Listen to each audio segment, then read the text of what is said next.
Di suatu malam yang kelam, suasana kampus Universitas Rosojati terlihat sepi. Hanya beberapa gedung yang masih memancarkan sedikit cahaya dari lampu-lampu ruang kuliah yang tersisa. Jam menunjukkan pukul 21. Di salah satu ruangan gedung tua Fakultas Sastra, seorang mahasiswi bernama Dita tengah mengikuti kuliah malam terakhirnya sebelum libur semester dimulai. Dita dikenal sebagai mahasiswi yang rajin, namun kali ini ia merasa aneh.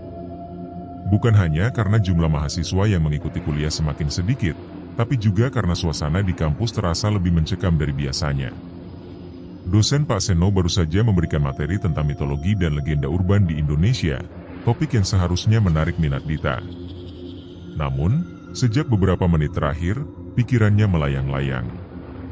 Hawa di dalam kelas tiba-tiba terasa dingin, meskipun semua jendela tertutup rapat. Dita merapatkan jaketnya dan memperhatikan bahwa hanya tersisa 5 orang di dalam kelas, termasuk dirinya. Satu persatu temannya sudah izin pulang lebih awal, karena merasa kurang sehat atau ada urusan mendadak. Namun, yang membuat Dita sedikit heran, adalah ekspresi wajah teman-temannya saat meninggalkan ruangan, seperti terburu-buru dan ketakutan. Jam di dinding berdetak lambat. Pak Seno yang biasanya karismatik dan tegas dalam menyampaikan materi, kali ini tampak berbeda. Ia terlihat gelisah, sering melirik ke arah jendela dan pintu kelas. Tatapan matanya kosong, seperti menahan sesuatu yang mengerikan. "Baiklah, kita cukupkan kuliah malam ini sampai di sini," kata Pak Seno dengan nada sedikit bergetar. "Ingat, jangan lupa tugas esai kalian dikumpulkan minggu depan."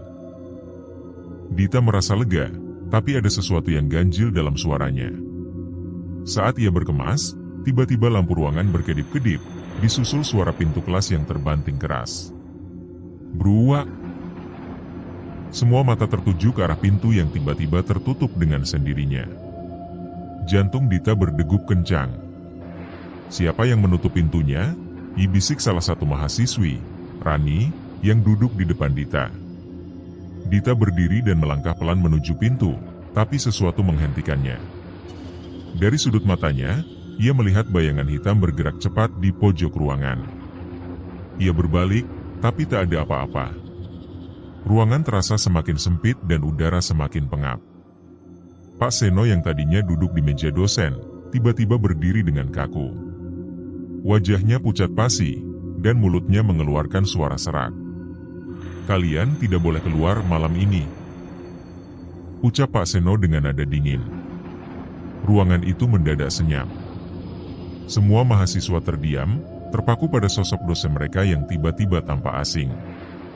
Mata Pak Seno memerah, wajahnya berubah drastis, menyerupai sesosok makhluk mengerikan. Tangan Pak Seno bergetar hebat, lalu tubuhnya berbalik dengan cara yang tak wajar, seperti patah dan terpelintir. Dita mundur beberapa langkah. Rani mulai menangis, sementara 2 mahasiswa lainnya mencoba mendekati pintu, namun pintu itu terkunci rapat. Ketika mereka mencoba memaksa membuka, terdengar suara jeritan samar dari luar ruangan, suara yang membuat bulu kuduk Dita berdiri. "Dita, cepat!" diseru salah seorang temannya, Bima, yang mencoba memecahkan kaca jendela dengan kursi. Namun, anehnya kaca jendela itu seolah tak tergoyahkan, padahal kursi tersebut dilemparkan dengan tenaga penuh. Pak Seno bergerak perlahan ke arah mereka, kepalanya terkulai seperti boneka, mengeluarkan suara geraman rendah. Dita panik dan merasa mual. Ia tak tahu apa yang terjadi pada dosennya, tapi ini bukan lagi manusia. Sesuatu telah merasuki Pak Seno, sesuatu yang jahat dan haus akan sesuatu, mungkin nyawa mereka. "Ada yang tak beres di tempat ini," gumam Dita dengan gemetar, matanya terus memperhatikan sosok Pak Seno yang semakin mendekat. Mereka mencoba bertahan, namun Pak Seno semakin cepat. Tanpa diduga, ia berlari dengan cara yang aneh, mengayunkan tangan dan kakinya dengan sudut yang tak wajar, menerjang ke arah Rani. Jeritan Rani memenuhi ruangan saat sosok itu menangkapnya dan membanting tubuhnya ke dinding. "Tolong!" teriak Rani, namun suara itu terpotong seketika ketika suara tulangnya patah terdengar jelas di udara. Kerak, kerak, kerak. Dita dan Bima berlari sekuat tenaga. Kelas itu berubah menjadi arena neraka. Suara jeritan, gemeretak tulang, dan tawa mengerikan Pak Seno terdengar bersahut-sahutan. Akhirnya, Dita berhasil mendobrak pintu setelah berkali-kali dihantam dengan tubuhnya. Ia dan Bima berlari keluar dari gedung dengan napas tersengal-sengal, tetapi rasa takut tak juga berkurang. Di belakang mereka, dari jendela kelas yang terbuka, Dita masih bisa mendengar suara tawa Pak Seno yang kini bukan lagi manusia. Setelah malam itu, kampus geger dengan berita hilangnya beberapa mahasiswa. Rani, 2 mahasiswa lainnya, dan bahkan Pak Seno tak pernah ditemukan. Dita dan Bima, yang menjadi satu-satunya saksi, tak pernah mau bicara tentang apa yang terjadi. Mereka hanya diam dengan tatapan kosong setiap kali ditanya. Namun, setiap malam pukul 21, dari gedung tua Fakultas Sastra itu, sering terdengar suara langkah kaki dan tawa kecil yang menggema di lorong-lorong sepi kampus. Beberapa mahasiswa yang pernah terjebak di sana mengaku melihat sosok pria dengan mata merah menatap mereka dari balik jendela kelas. Dan sejak itu, kuliah malam di gedung tua itu tak pernah ada lagi.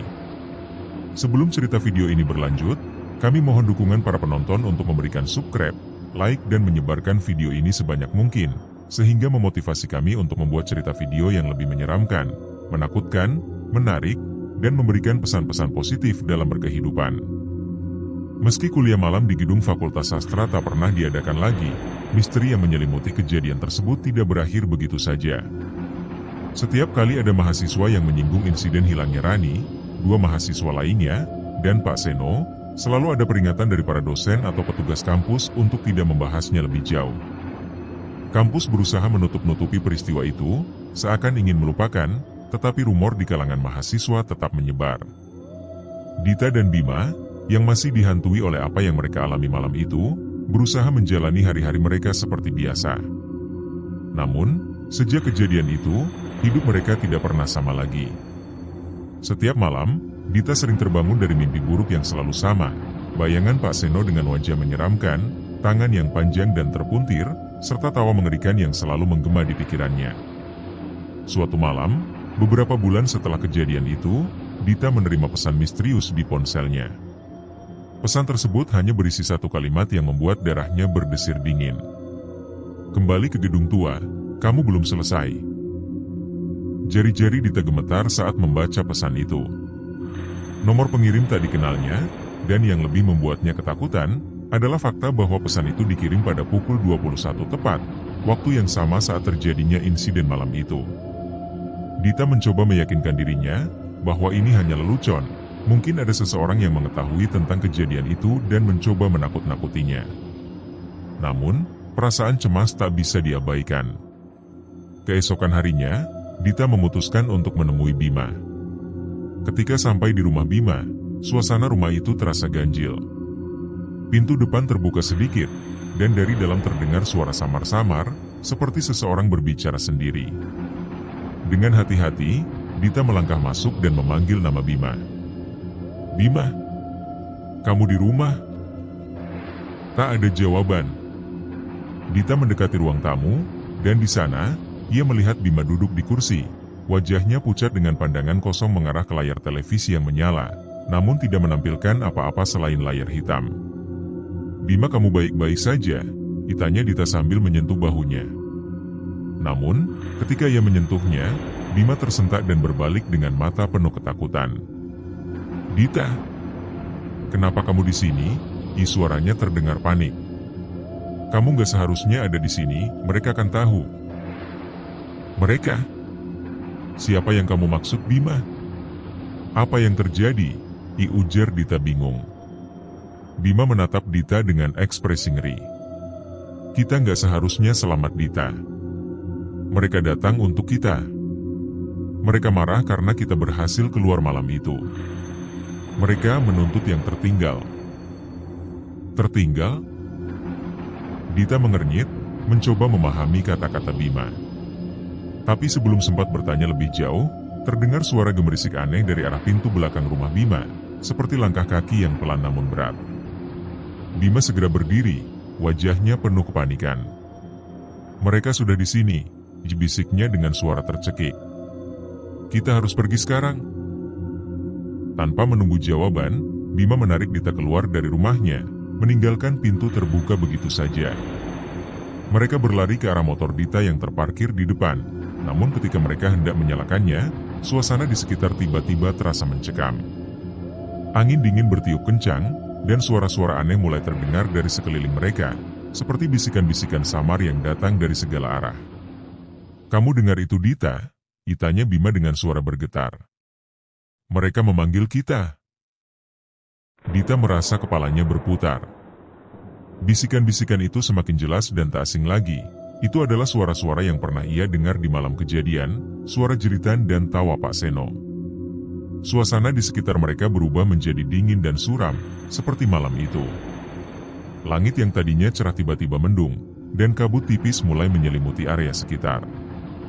"Ini nggak mungkin terjadi lagi," gumam Dita, sambil memegang erat setang motornya. Bima menggelengkan kepalanya dengan panik. Satu-satunya cara menghentikan ini adalah kembali ke gedung tua itu, Dita. "Mereka ingin kita kembali ke sana." "Apa maksudmu? Kenapa kita harus kembali ke tempat itu?" tanya Dita bingung. Bima menatapnya dengan mata penuh ketakutan. "Karena kita meninggalkan sesuatu.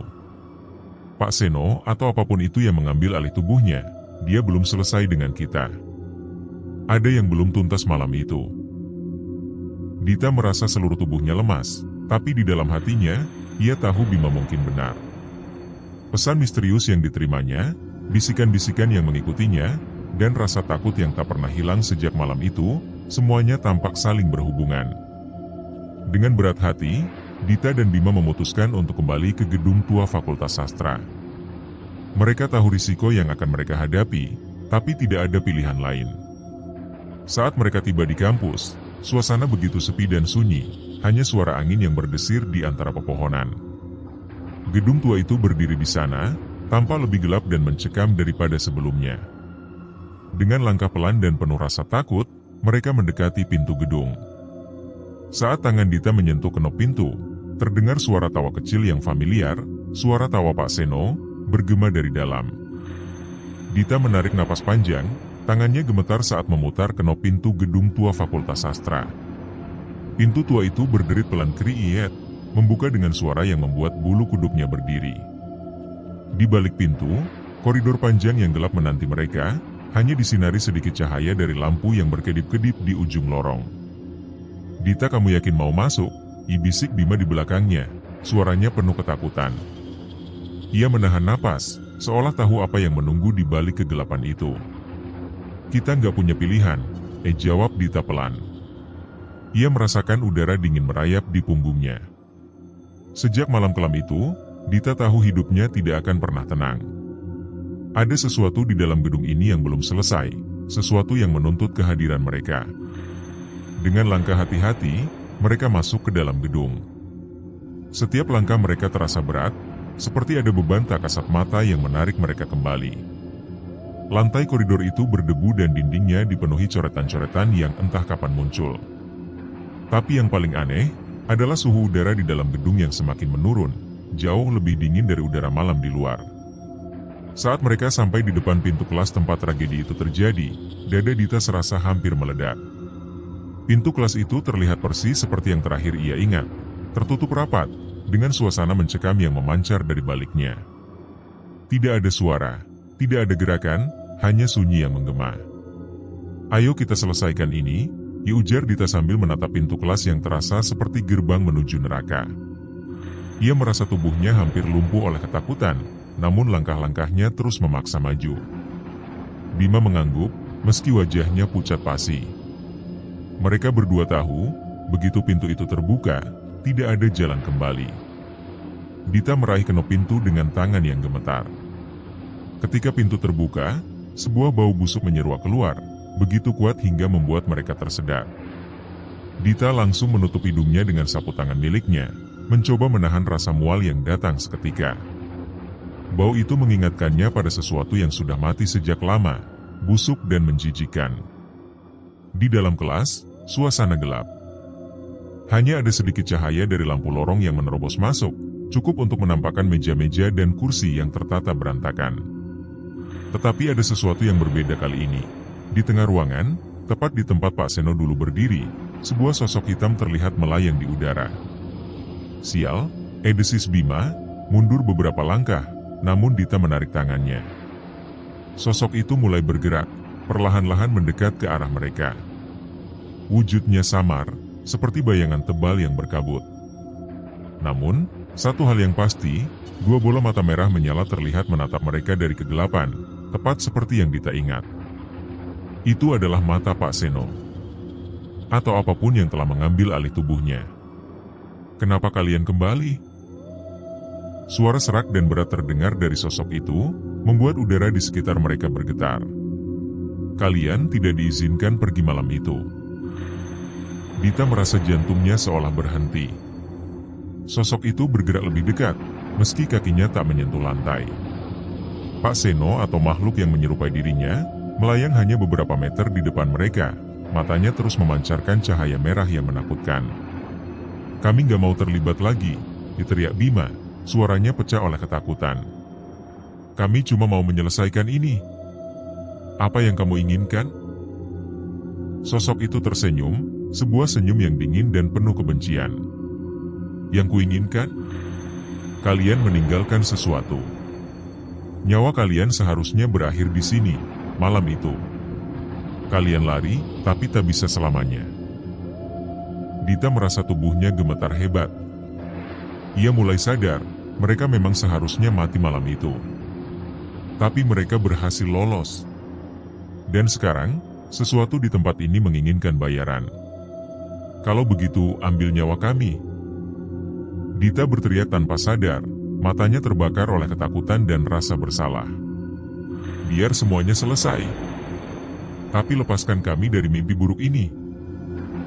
Bima menatap Dita dengan ngeri, tak percaya dengan apa yang baru saja diucapkan temannya. Namun sebelum ia sempat berkata apa-apa, sosok itu tertawa, suara tawa yang dalam dan penuh kegelapan. Tidak semudah itu Dita, berkata sosok itu dengan suara menggema. Kalian harus membayar dengan lebih dari sekadar nyawa. Tiba-tiba, bayangan hitam itu menyatu dengan kegelapan di dalam kelas. Cahaya merah dari matanya menghilang, tetapi tawa yang mengerikan masih terus terdengar. Suara itu kini datang dari segala arah, memenuhi kepala Dita dan Bima. Mereka berdua menutupi telinga mereka, namun tawa itu tetap bergema, menusuk ke dalam pikiran mereka. Kemudian, dari sudut ruangan, muncul sosok lain, tubuh Rani. Tubuhnya yang dulu hancur, kini berdiri tegak, meski tidak sepenuhnya berwujud manusia lagi. Tulang-tulangnya terlihat bengkok, matanya kosong, dan mulutnya terbuka seperti ingin berteriak, namun tak ada suara yang keluar. Rani, bisik Dita, merasa hampir gila oleh apa yang dilihatnya. Apa yang mereka lakukan padamu? Sosok Rani melangkah pelan ke arah mereka. Setiap gerakannya kaku dan aneh, seolah tubuhnya tidak lagi dikuasai oleh manusia. Ketika Rani mencapai mereka, ia membuka mulutnya, dan dari sana keluar suara mengerikan, campuran tawa dan tangisan yang tak manusiawi. Kalian akan tetap di sini, bersama kami. Sekeliling mereka tiba-tiba terasa menyempit. Dinding-dinding ruangan seperti bergerak, merapatkan diri. Bima berteriak, mencoba berlari keluar, tapi pintu yang tadinya terbuka kini tertutup rapat. Tidak ada jalan keluar. Dita merasa jantungnya berdegup kencang. Suara tawa Pak Seno, sosok Rani, dan bayangan yang semakin pekat mengelilingi mereka. Dunia di sekitarnya mulai memudar, seperti tersedot ke dalam kegelapan yang tak berujung. Tiba-tiba, semuanya menjadi hening. Dita membuka matanya perlahan, merasa tubuhnya begitu lelah. Saat ia menatap sekeliling, ia menemukan dirinya masih berada di dalam kelas, namun ruangan itu kini kosong. Tidak ada sosok Pak Seno, tidak ada Rani, bahkan Bima tidak ada di sampingnya. Ia sendirian. Gedung itu sunyi, hanya terdengar suara detak jam yang monoton. Dengan gemetar, Dita mencoba berdiri, namun tubuhnya terasa berat. Saat memandang ke arah jendela, matahari pagi mulai menyinari kampus yang sepi. Segalanya terasa aneh, seolah mimpi buruk tadi hanyalah ilusi. Namun, ketika ia menoleh ke arah papan tulis di depan kelas, ada satu kalimat tertulis dengan tinta merah darah. Kamu tidak akan pernah keluar dari sini. Dita terdiam, dan perlahan, terdengar suara tawa mengerikan itu kembali bergema dari balik tembok. Dita berdiri terpaku di depan tulisan merah di papan tulis. Kalimat tersebut terasa nyata, begitu nyata hingga ia bisa merasakan setiap hurufnya seolah-olah ada tangan tak terlihat yang menuliskannya langsung di depan matanya. Suara tawa yang familiar mulai terdengar lagi, perlahan pada awalnya, kemudian semakin keras, menggema di seluruh ruangan seperti berasal dari sudut-sudut gelap yang tak terjangkau oleh mata manusia. Dengan gemetar, Dita mundur beberapa langkah, tubuhnya terasa seperti membeku. Dia menoleh ke kiri dan ke kanan, mencari jalan keluar. Tapi setiap pintu, setiap jendela kini tertutup rapat, seolah gedung ini telah hidup dan mengurungnya di dalam. Seperti jebakan yang dirancang untuknya, atau lebih tepatnya, untuk mereka yang berani kembali. Langkah-langkah berat bergema di sepanjang koridor di luar kelas. Dita tahu suara itu, langkah kaki yang tak asing lagi baginya. Suara sepatu kulit Pak Seno, yang berjalan dengan ritme lambat dan penuh ancaman. Napas Dita semakin cepat, rasa dingin menjalari tengkuknya. Kakinya hampir lumpuh oleh rasa takut yang tak tertahankan. Ketika suara langkah itu mendekat, suara derit pintu di luar ruangan terdengar perlahan terbuka. Namun yang lebih menakutkan lagi, adalah bisikan halus yang muncul bersama suara langkah itu. Suara itu memanggilnya, menyebut namanya berulang-ulang, suara yang penuh dengan kebencian dan amarah yang dingin. Dita. Suara itu terdengar menggoda, namun penuh ancaman. Kamu tidak akan bisa pergi lagi. Dita mundur hingga punggungnya membentur dinding. Ruang kelas itu tiba-tiba terasa semakin kecil, seperti jerat yang semakin menjeratnya dalam gelap. Jantungnya berdegup kencang, terlalu keras hingga ia hampir bisa mendengar detaknya di telinganya sendiri. Di sisi lain, kepalanya penuh dengan pertanyaan, di mana Bima? Apakah semua ini nyata, atau hanya halusinasi? Apakah ini adalah hukuman bagi mereka yang selamat malam itu? Dita. Bisikan itu semakin jelas, seperti datang dari balik pintu kelas yang kini tertutup rapat. Kamu harus kembali, kamu milik tempat ini. Tanpa pikir panjang, Dita berlari ke arah pintu kelas, mencoba memutar kenop pintu. Tapi seperti yang ia duga, pintu itu terkunci erat. Napasnya semakin pendek, tubuhnya gemetar tak terkendali. Saat ia berusaha keras membuka pintu, tiba-tiba, suara langkah itu berhenti tepat di depan pintu. Sejenak hening. Lalu terdengar ketukan pelan di pintu. Tok. Tok. Tok. Dita tersentak mundur, melepaskan kenop pintu seolah terbakar. Tubuhnya serasa kaku, terlalu takut untuk bergerak.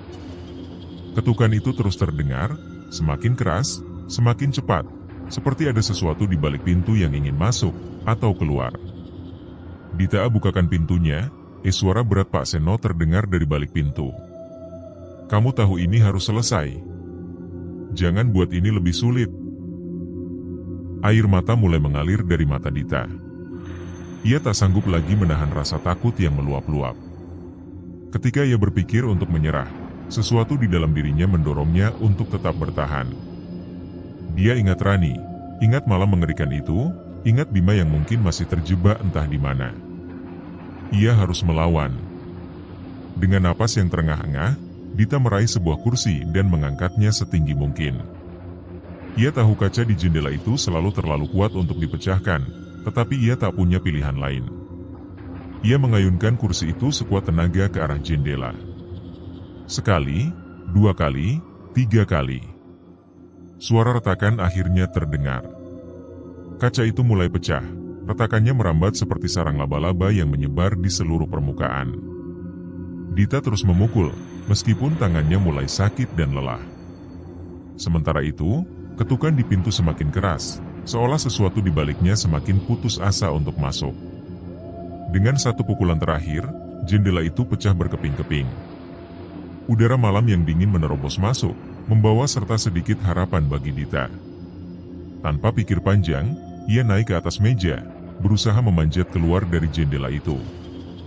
Namun, sebelum berhasil keluar sepenuhnya, Tangan hitam besar dengan jari-jari panjang yang menakutkan tiba-tiba mencengkeram pergelangan kakinya. Dita menjerit, mencoba meronta, tapi cengkeraman itu begitu kuat. Dari balik jendela yang hampir berhasil ia lewati, muncul sosok Pak Seno, matanya merah menyala, senyum menyeramkan terukir di wajahnya. "Kamu tidak bisa pergi, Dita," diucapnya dengan suara serak yang bergema. "Kamu sudah menjadi milik kami." Dita menendang sekuat tenaga, mencoba melepaskan diri dari cengkeraman itu. Ia bisa merasakan tubuhnya hampir ditarik kembali ke dalam ruangan gelap itu, ke dalam kegelapan yang menunggu untuk menelannya hidup-hidup. Tiba-tiba, suara keras terdengar dari pintu kelas yang akhirnya terbuka dengan keras. Sosok Bima muncul di ambang pintu, wajahnya penuh dengan keputusasaan.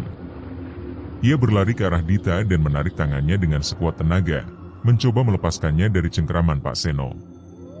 "Jangan biarkan dia mengambilmu," teriak Bima dengan napas terengah-engah. "Kita bisa keluar dari sini." Dengan dorongan terakhir, Bima berhasil menarik Dita keluar dari jendela. Mereka berdua jatuh ke tanah dengan keras, namun rasa sakit di tubuh mereka tak sebanding dengan ketakutan yang mereka rasakan. Dita berusaha berdiri, tapi pandangannya masih kabur akibat adrenalin yang terus membanjiri tubuhnya. Mereka berlari, meninggalkan gedung tua itu di belakang mereka, tanpa menoleh sedikit pun. Suara tawa Pak Seno yang mengerikan masih terdengar samar-samar di udara malam, namun semakin lama semakin jauh, hingga akhirnya lenyap di telan angin. Setelah beberapa menit berlari, mereka akhirnya sampai di halaman kampus yang lebih terang, di mana suara bising malam hari mulai terdengar lagi, suara kendaraan, suara mahasiswa yang berkeliaran. Semua terasa normal, seolah-olah apa yang baru saja mereka alami hanyalah mimpi buruk. Namun, Dita dan Bima tahu, mereka tidak sepenuhnya lolos. Mereka berdiri terengah-engah, saling menatap. Mata Dita dipenuhi air mata, sementara Bima hanya bisa menggelengkan kepalanya. "Kita tidak pernah benar-benar bisa keluar dari sini," tanya Dita dengan suara bergetar. Bima mengangguk pelan. "Mungkin tidak. Tapi setidaknya, kita masih hidup." Mereka menoleh ke arah gedung tua itu untuk terakhir kalinya, melihatnya dari kejauhan. Tampak tenang dan sunyi, seolah tak ada yang pernah terjadi. Namun, dalam hati mereka, keduanya tahu gedung tua itu menyimpan kegelapan yang tak pernah akan hilang.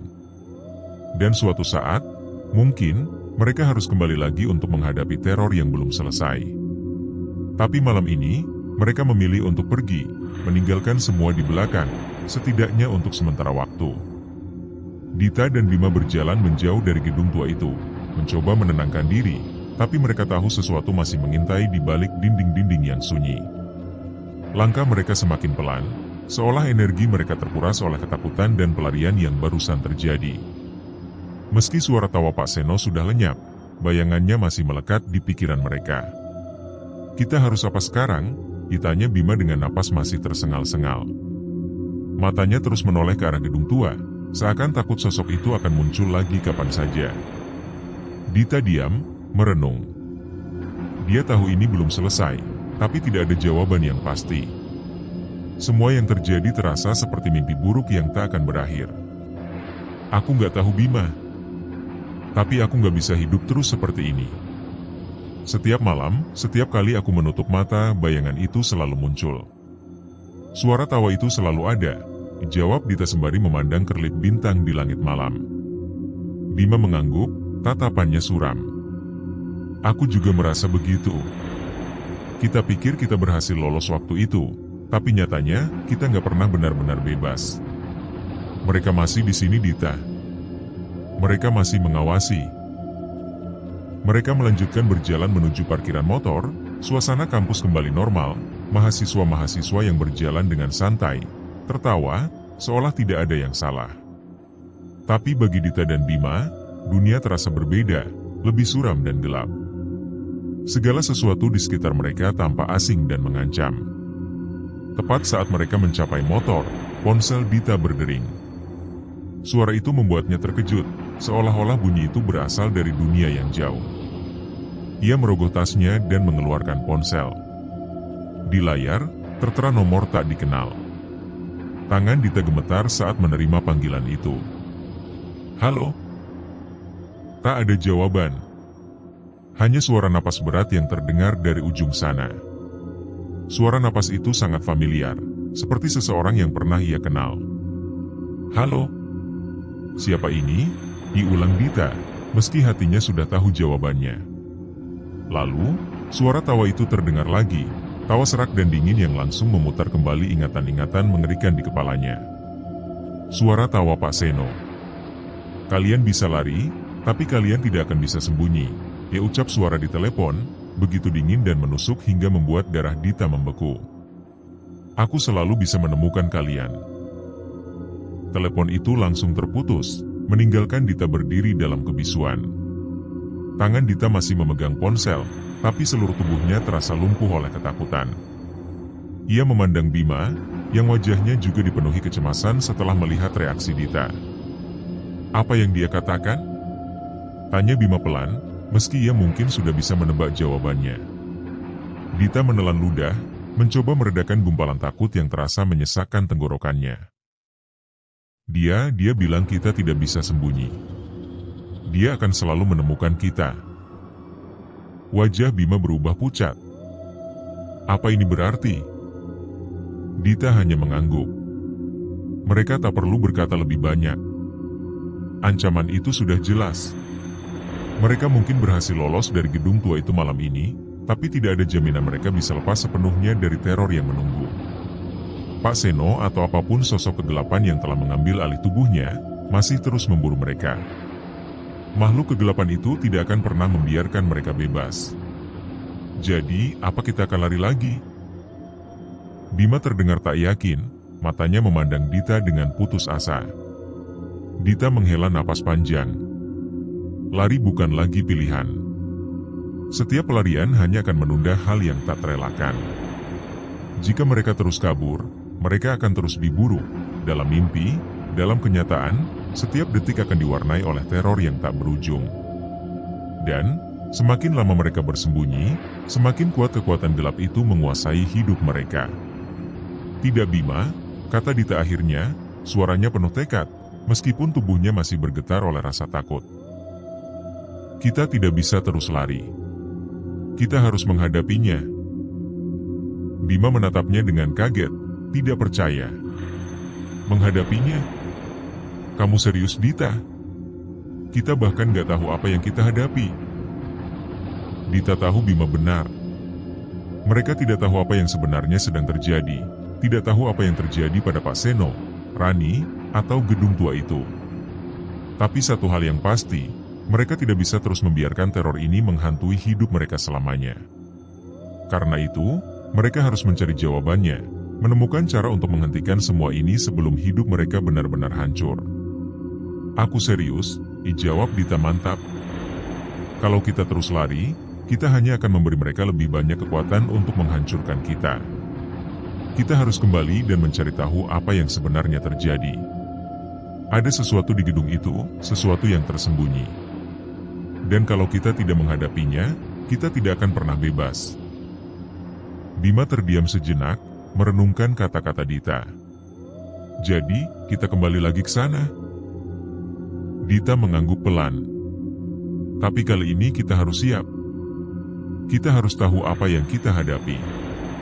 Kita harus menemukan petunjuk atau apapun yang bisa membantu kita menghentikan semua ini.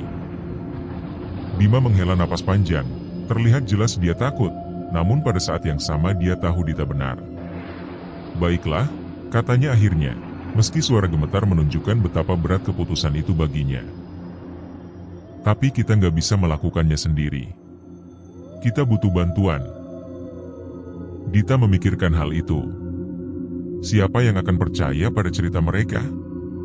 Tidak ada yang pernah benar-benar tahu apa yang terjadi malam itu, dan cerita tentang hantu di kampus hanyalah lelucon bagi kebanyakan orang. Tapi mereka harus mencoba. Mereka butuh bantuan, seseorang yang tahu lebih banyak tentang kejadian misterius di kampus itu. Mungkin seorang dosen, mungkin mahasiswa lain, atau bahkan penjaga kampus yang sudah lama bekerja di sana. Siapapun yang bisa memberikan petunjuk. Aku tahu harus mulai dari mana, kata Dita, suaranya lebih tenang sekarang, meskipun rasa takut masih menghantuinya. Kita harus mulai dari arsip lama. Ada sesuatu tentang gedung tua itu yang disembunyikan. Sesuatu yang kampus tidak ingin kita ketahui. Bima menatap Dita dengan mata terbelalak. Arsip kampus? Apa kamu pikir mereka akan membiarkan kita begitu saja melihatnya?